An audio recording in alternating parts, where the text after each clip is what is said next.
Right, so we are now on episode 3 of MotiFaded. I hope you enjoyed the other two. Tell me about yourself, bro.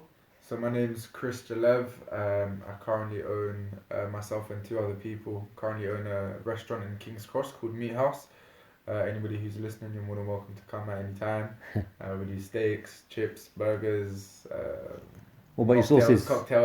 Sauces. Yeah, I love my sauces, Oh, man. bro, we've got a bunch of sauces. Chili sauces, yeah? Oh, we've got everything you need. That's it. Everything you If need. there's no sauce, I'm not there, man. 100% we'll sort that out. But so yeah, my story, I guess, before I Yeah. get into it, I just want to say a big thank you for having me on. Thank No you worries, for my man. haircut as Nah, well. nah. It was a Amazing pleasure. service, showed me a lot of new stuff as well. Put my old barbers to shame as well. They're going to watch this, man. Yeah. It's going to get big out there. Oh, good. But nah, I just want to say, so yeah, my career started, my entrepreneurial career started at the age of 11. Obviously, growing up in London, we all had that one kid who was just running around the playground selling anything that they get their hands on. Unfortunately, I was one of those kids. I used to go into shops, buy match attacks, used to come to school, trade them. That was about in year 7 and into year 8, year 9. Started getting older with like the older kids in school and started literally selling Lucozades, crisps, Kit Kats, anything I remember. What was your deals like? What's the prices? Bro, deals? I can't remember now. I look back at it now.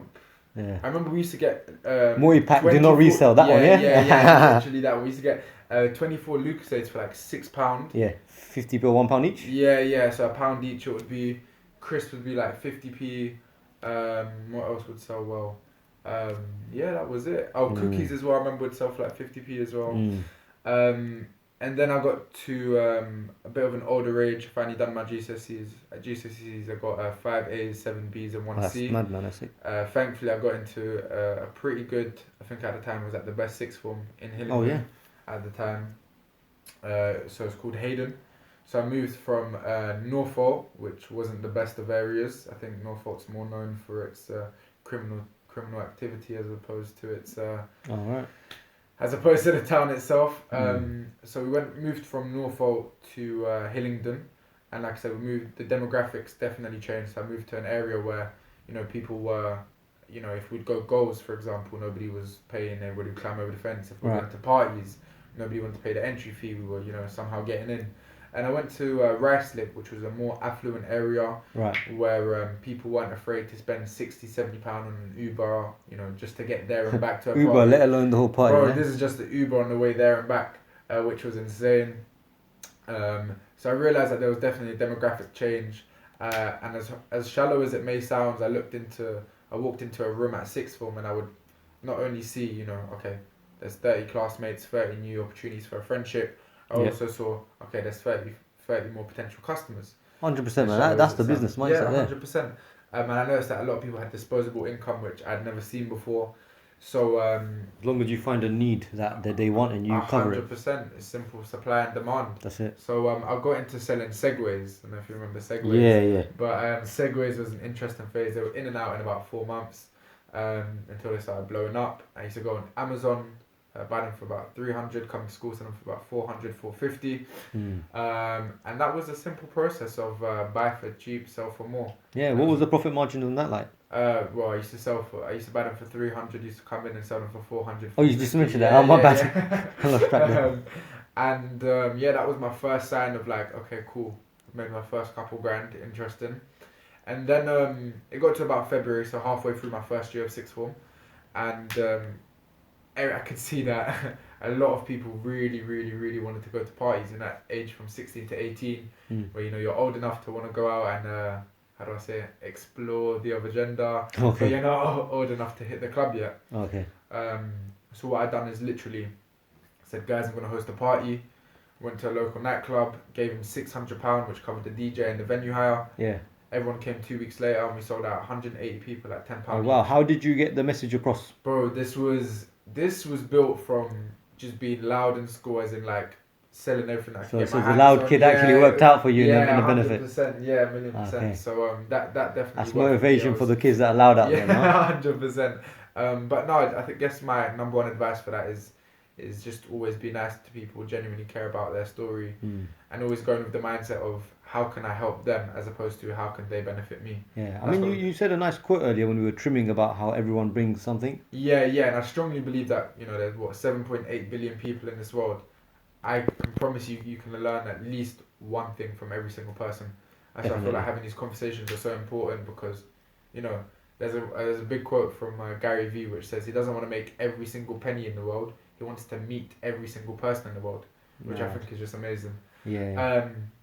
So going back to that, understanding that, I started throwing events, and after my first event, we profited about 1.2 on the night, and then that was it. Yeah. From that night, I just started throwing event after event for 10 months straight. That's just one night, bang. Bro, I couldn't believe it. Once a month, I was the centre of attention. Everyone came to my party. It must have just got bigger and bigger then. It was insane, bro. Obviously, at the time, I was 16. 16, you know? Yeah, I was 16 years old, and obviously, you know, the difference between 16 to 18 to 19 is pretty big because... Yeah.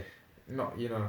And then we had like 18-year-olds come to my parties trying to get in, all the older kids. And then, it just became a big thing in my area. I started hosting boat parties. So my breakthrough was probably for hosting a boat party with I'm Just Bait. Oh, no way, which, sort of gave me a lot of social media, as they would say, clout now. Yeah. And that sort of set me on my path. Then after that, everybody sort of understood that, you know, it's not feasible to pay £20 entry, £10 entry for a party anymore because everyone got 18. You know, you got free entry to flipping Prism or Attic or whatever it was. Okay. Liquid, I think it was back in the days in Uxbridge. Okay. And then, so everyone just sort of... It's actually a funny story. My friend asked me to plan his 18th birthday. Yeah. Bro, it took me about 2 months to plan a simple... 2 months? 2 months to plan At that time, you probably know about all the logistics and all the details of everything you probably planned out. It was exactly insane. How you wanted it. Literally, it was insane. But I remember I made a very small profit because I made so many mistakes. Like I had to reorder so many stuff. Yeah, that's one of the biggest thing. Like the viewers would love to hear about. I'm pretty sure. Like for people who might want to get into that party planning and whatnot, what were the mistakes that you would advise them to avoid? Well, number one is you need to understand that it will be an everyday thing for about, you know, from start to finish. So from the moment that they show interest to the moment that, you know, all the money's in their account. I would say that you need to do your research prior. So before you even have a client, ensure that you have, you know, your decoration sorted, your DJs, your security. Because the last thing a client wants is saying, okay, listen, this is what I want. And then you saying, okay, give me a week or two to come back with it. Because a lot of the time, speed... Yeah. So you see the DJs and finding all the equipment and whatnot. Yeah. How did you come about finding the people? Is it from networking or is it you search online for the people? Or? Yeah, I'm a strong believer that your network is your net worth, you know, and I'm so thankful that I caught onto that from a young age. So it didn't ever get to a point, I still can't remember to this day, where I've ever Googled DJ for hire. or it's literally all in my network. So have you heard of Fiverr? I had earlier conversation with a guy. Yeah. Okay. Fiverr's an amazing app. You know what? You've just touched on something we spoke about in the last episode too with DuoFit, and he said he hired someone from Fiverr to work with in terms of, I think, something to do with the development of the app. Right. Now, that was one of the mistakes he mentioned, that he'd rather have done it someone he knew. So then you got that one-to-one personal sort of thing. Definitely. I think human interaction is probably not only just the most important thing in business, the most important thing in life, you know? Definitely. What we live for. So, that's why I'm a strong believer in putting your friends on, ensuring that your friends are the ones that you're doing business with. Obviously, there's limitations to that because sometimes they can take the piss and, you know, it's like, I've had my fair share of experiences. But, in the same breath, I was so thankful that I had everybody that I needed in my network, and that all came from having genuine conversations, going to parties, going to events, you know. And then so after event planning, I look back at it now, we've been in event planning for 3 years now. We planned over 50 events, from birthdays to this time last year we had our first wedding, which was massive for us. And then it got to a stage where we moved to a new office in King's Cross. Wow, yeah. Which is an amazing office. You need to come amazing, one day. man, Every Thursday we have a big party. So there's 10 floors. 10 floors. 10 floors, yeah. 10 floors, bro. They all come into one floor. And it has drinks, free bar, table tennis. If you want to get beat on that as well, let me know. Yeah, I don't really drink, so I'll get the alcohol-free drink, innit? Alcohol, get a cocktail on that. Okay, cool. And then, so we moved to a new office. And just down the road there was a restaurant called Meathouse. Okay, yeah, so this is linking into what you're currently doing, yeah? So I went there to go get some food, and I noticed that my friend runs it, who actually used to be in our estate when we were younger, so, you know, when we were 16 years old. Well, coincidence, isn't it? Yeah, this is how life works, this is how God works. and then he was sort of the first guy on our estate with like a big car, etc. And then we just had that conversation. I was like, okay, cool. Like, you own this place. Fast forward 6 months, there were 3 people that owned it. One of them dropped out. Mm.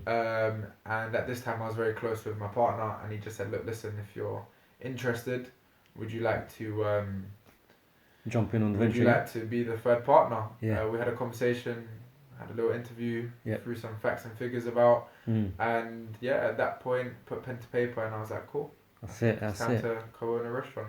Mm. And yeah, it's been about 7 months in, Yeah. and I haven't looked back.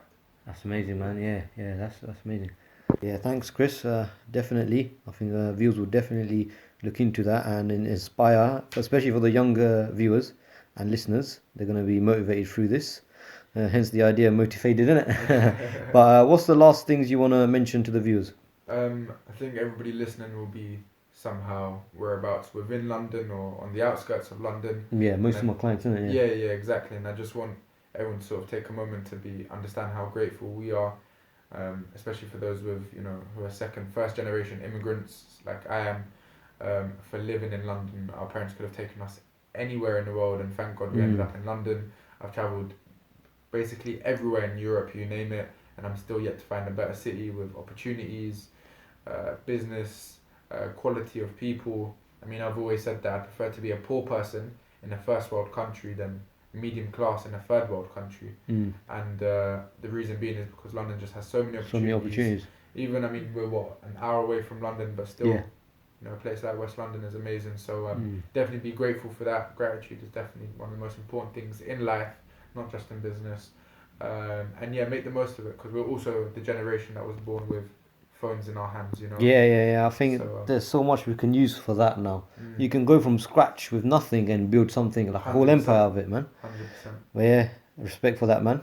No worries. Hopefully I might see you in the future soon. I need to get my Yeah? trip soon as well. Yeah. Alright, man.